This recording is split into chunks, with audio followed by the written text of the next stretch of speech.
Welcome to the third act. My name is Margot Spence, and I'm an in-house lawyer looking to plan my retirement years, or as I think of it, my third act. Everybody looks forward to retirement, a time to do what you want, when you want, a time to travel, pursue hobbies, and enjoy the fruits of your labor.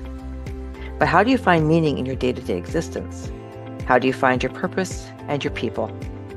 For many professionals, especially lawyers, this can be a daunting transition. After 8 years of training and then many more years refining their craft, lawyers must transition from 40 years of 50-hour work weeks to something.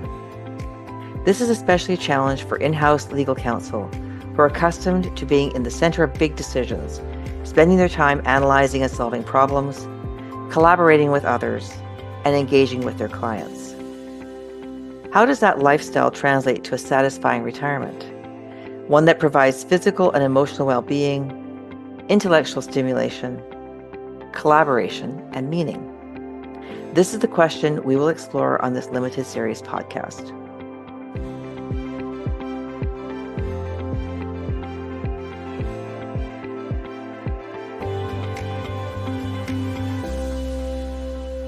On this episode of The Third Act, I will be chatting with Karen Gilmore. Karen left the practice of law a few years ago and transitioned to a part-time position supporting charities and nonprofits in the areas of governance and planning. She has found a path that has provided a smooth transition to her third act. I'm interested in hearing how she identified this interest and then found this new opportunity. Karen, thanks for agreeing to be on the third act. Lovely to be here, Margot. I'm looking forward to our conversation. So am I, for sure. So to begin, would you tell our listeners a bit about your career and what brought you to in-house work? Sure, thank you. I started practice in a small law firm in Vancouver, which eventually became the first national law firm in Canada, McCarthy Tétrault. And I led the tech and IP group there, ended up staying all time, both firms, for about 20 years. And I enjoyed a lot about the work I was doing at McCarthy Tétrault. I'd built the practice as I'd hoped it would build.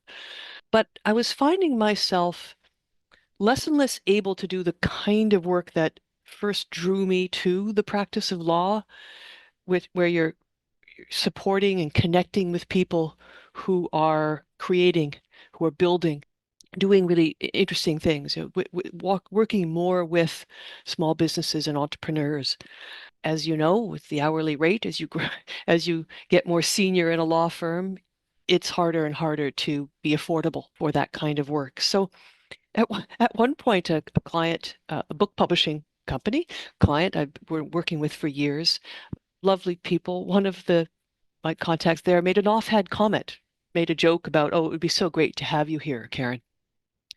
And it came at a time when I was contemplating,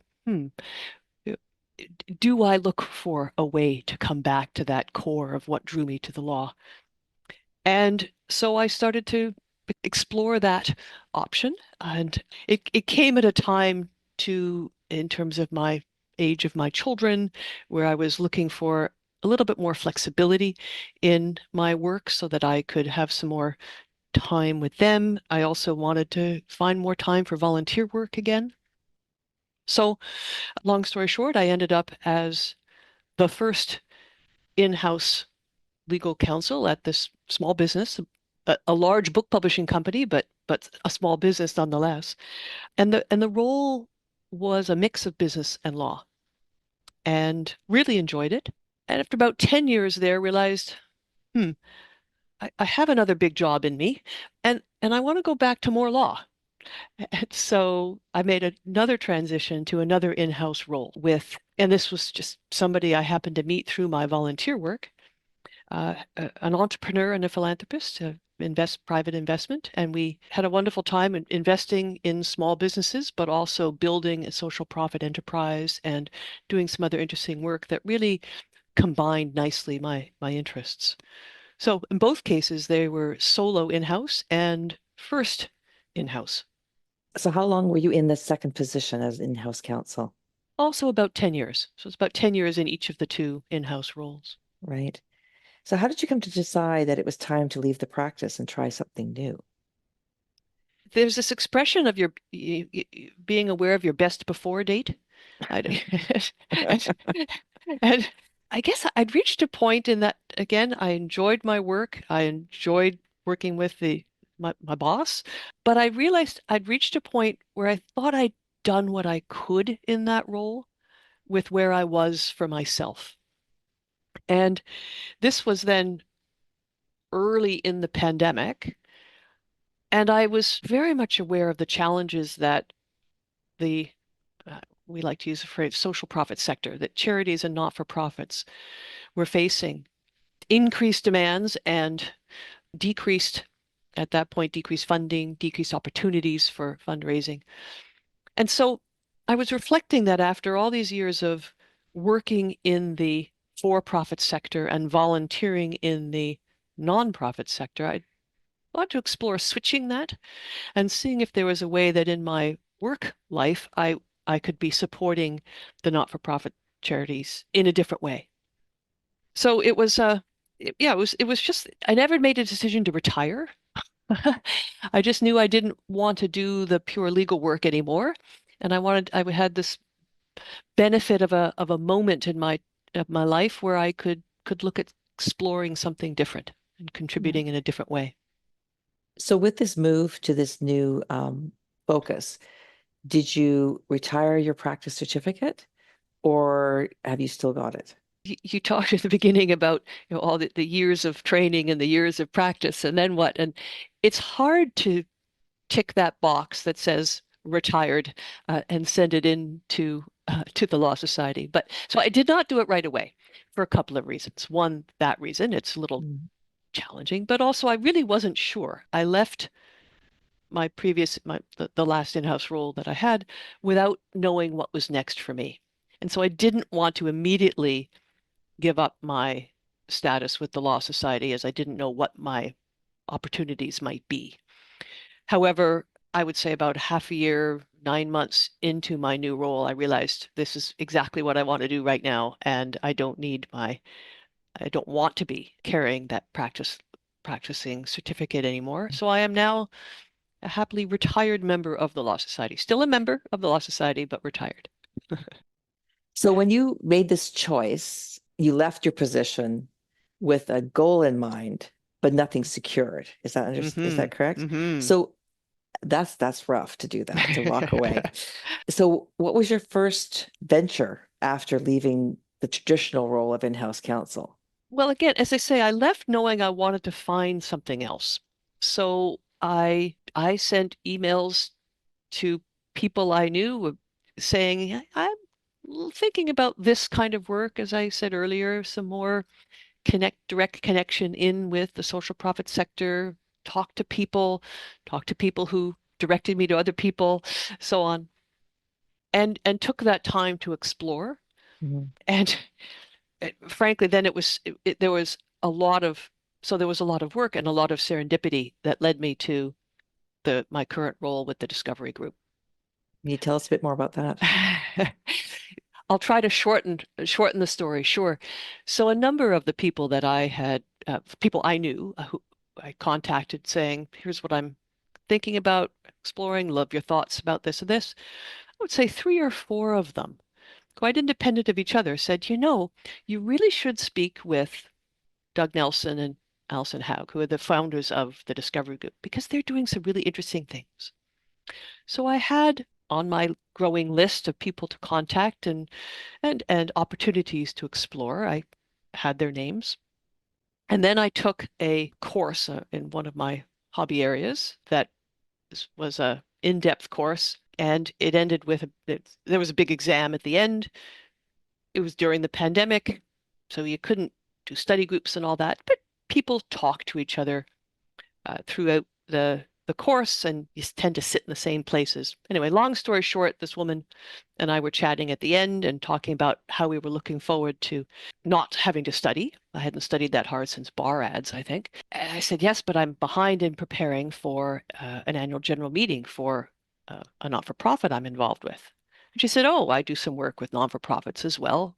What's the organization? And I mentioned YWCA Canada. And then I asked her, and she said, well, my husband and I have a business and we support the not-for-profit sector. And I stopped for a minute and I looked at her and I said, and what's the name of that company?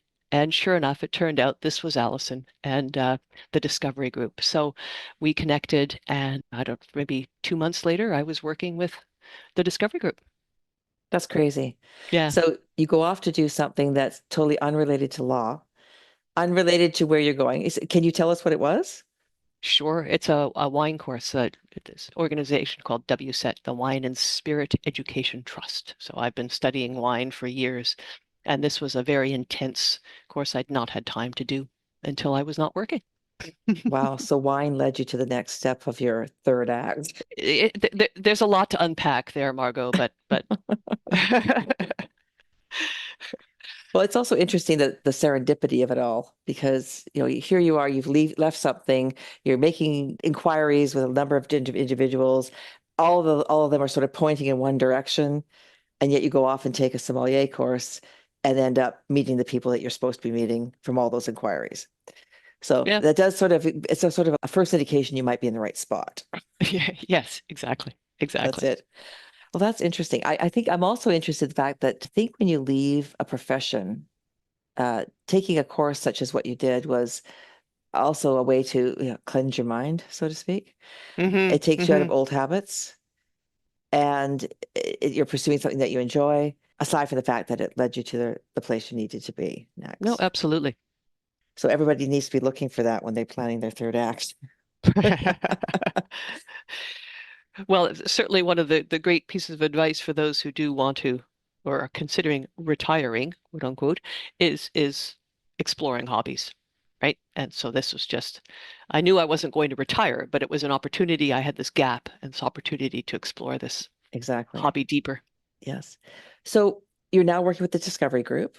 Is it a Hmm. full-time commitment, or is it something different?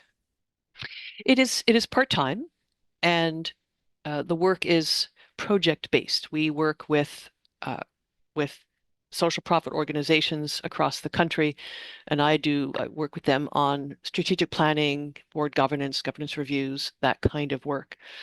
So it is very project based, and what that enables me to do is travel. My husband has retired about 18 months ago, and we are trying to take this time to do some travel. And so I can build that around projects, whereas I work quite intensely when I'm working and then can really disengage myself when I travel. At least that's the way it's worked so far. Oh, that's good. That's very good. I know that some people talk about, going cold turkey when you retire, or just sliding out and reducing the amount of commitments that you actually have until you're eventually in a different world. And you've kind of started that trajectory. My husband talks about it as being like an airplane landing. You've reached the height and now you're just landing to ground, but doing less but more of things that you actually like.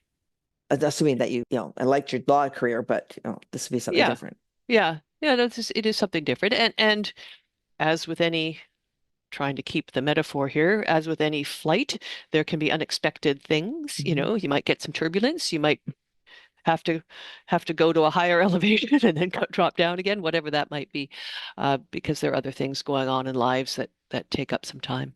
Yes, exactly. So what does your weekly routine look like now? Well, I have the good fortune of being able to work from home for the most part. Hmm.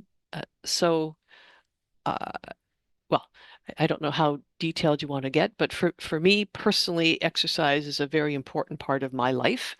So I try to do something almost every morning, and then I don't have a long commute most days, and come up and work. And I am still involved with some other organizations, so I do have some other time.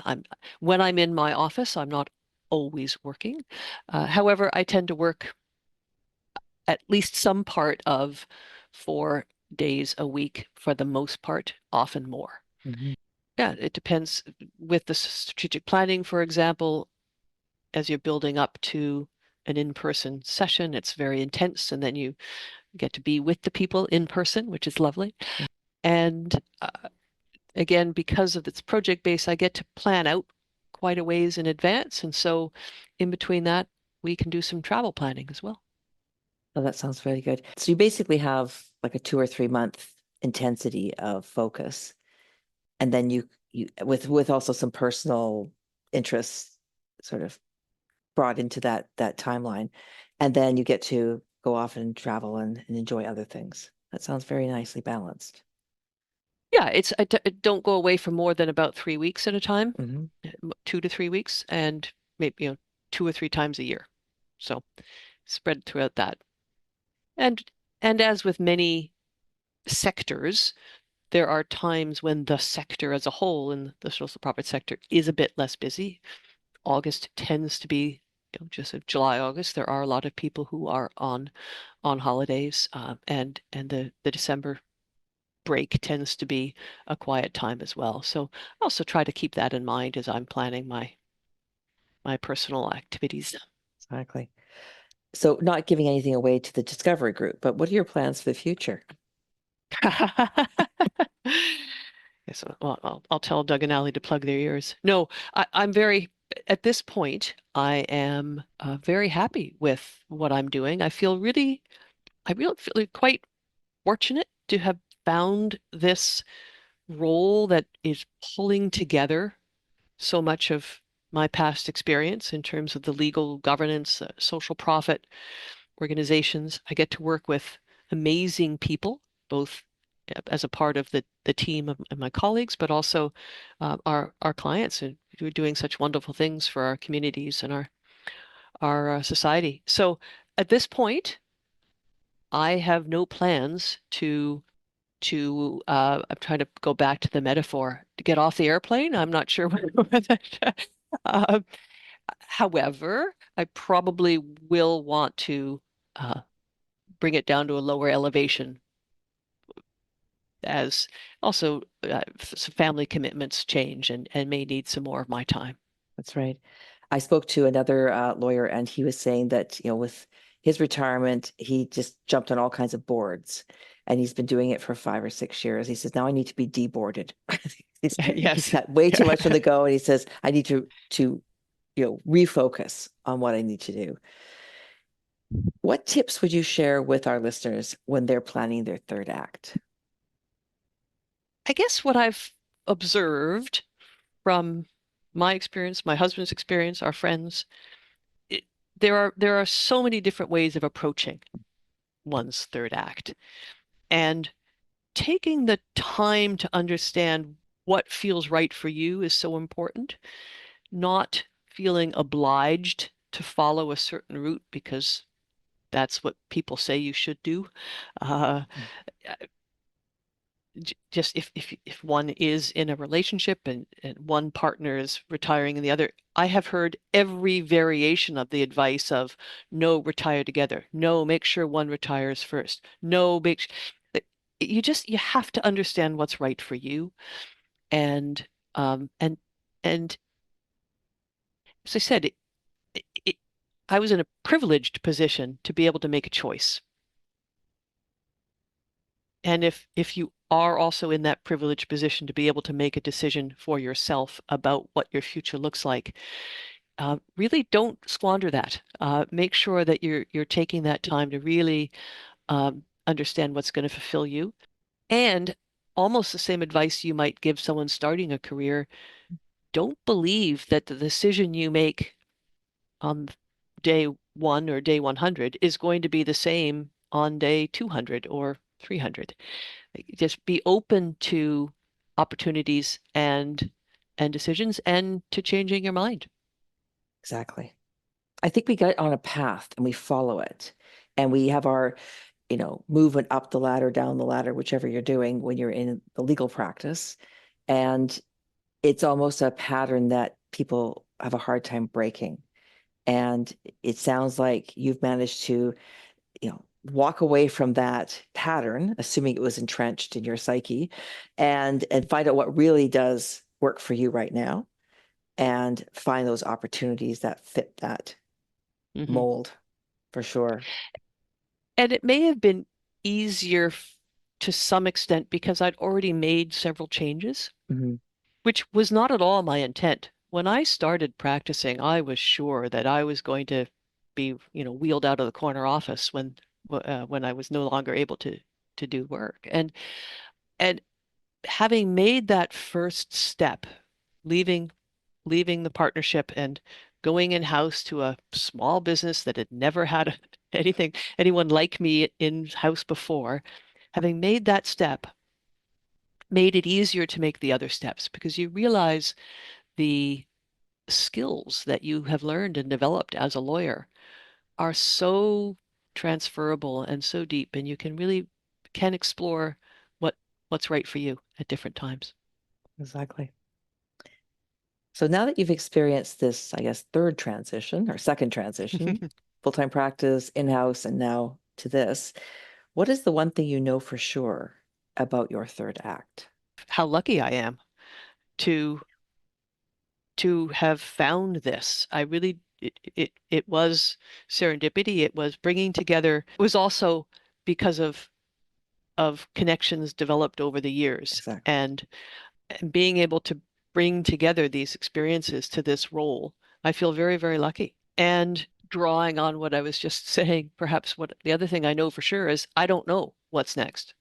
And I'm open to that, which for anybody who knows me may feel a bit odd to hear me say because I tend to be a very sort of, plan type A person. I need to know what's happening, but I do feel quite open to what other opportunities might arise or where this particular role may evolve.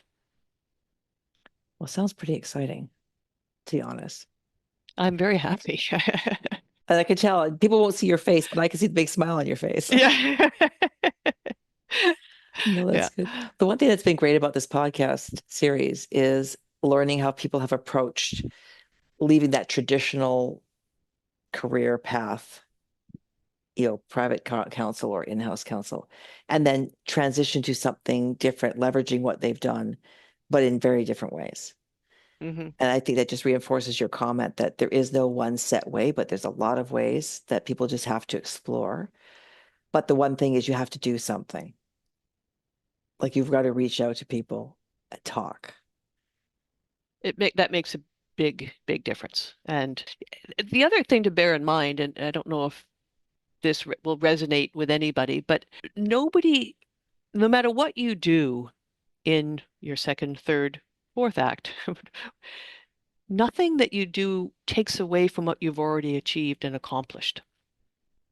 When I chose to leave the partnership at McCarthy's, my mother, who had spent her career working for trying to make more opportunities for women in non-traditional roles such as forestry and engineering, and she was really quite unhappy with my decision and feeling that, but you're a partner, like you've achieved this. And I had to reflect and assure her, yes, and nothing that I do in the future will take away the fact that I did that. Mhm. Um, it, it, it, so it's also that sense that just because you're no longer in that role doesn't mean that you haven't achieved that and done that and should be very pleased with where it has brought you and see how you build on that for the next act.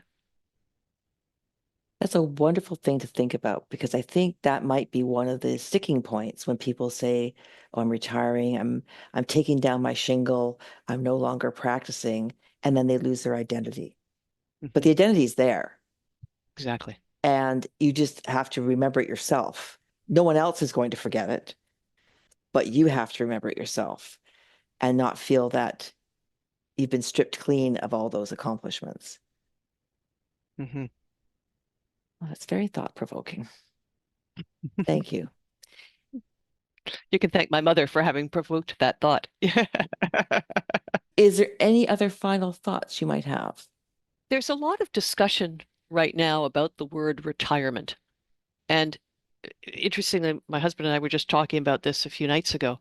His perception is that there's a negative connotation to the word retirement. I was reflecting on that and thinking, it doesn't need to be that way. if one thinks about it as, I love your concept of the third act, you think about it as leaving what you were doing before, but not disposing of it, just moving on to something else. People come up with things like rewirement, trying to play with that word, but it is just thinking of another stage and finding what it is that's going to bring meaning to your life. And it doesn't mean that means you have to try to change the world. It's what's meaningful for you at that time, and what are the other needs in your life at that time. That is very good advice and very good last thoughts here. I want to thank you for sharing your experience and guidance on how you approached your third act. Although I think you have a trajectory that just kind of goes. The third act is just going to continue. It's not really a truncation of one and start of another. It's just smoothly flowing through. You've provided us a great example and roadmap on how to fulfill your personal goals and interests by leveraging your professional experience and with the bonus of helping others, which I think is a win in all ways. Speaking to you has inspired me to dig deep so that I can identify the path that I should take as I start my third act. And I'm hoping and I expect others will feel the same way. Thank you for listening to The Third Act. The creation of this podcast has been made possible with the support of the Canadian Corporate Counsel Association, who has provided the platform to publish this podcast from the ancestral, traditional, and unceded territory of the Musqueam, Tsleil-Waututh, and Squamish nations, whose historical relationship with the land continues to this day. I also want to acknowledge the support of Dr. Wilson Kwong of the Inspire Dental Group. The Inspire Dental Group is located at Oak Ridge Centre and downtown Vancouver, both located in British Columbia. Dr. Wilson Kwong is an accomplished, forward-thinking, and patient-centric dentist with 35 years of practical experience. Motivated by the principles of trust, integrity, customer service, and clinical prowess, Dr. Wilson Kwong created the Inspire Dental Group 15 years ago to serve the community of Vancouver, British Columbia, Canada. This podcast would not be possible without the technical skills of Alex Worden of Webcast Guru, and of course the generosity of the lawyers from across Canada who agreed to be interviewed. We'd love to hear your thoughts on this limited series podcast, or in retirement in general. Please join me for the next episode of this series. Until then, I wish you happy planning for your third act.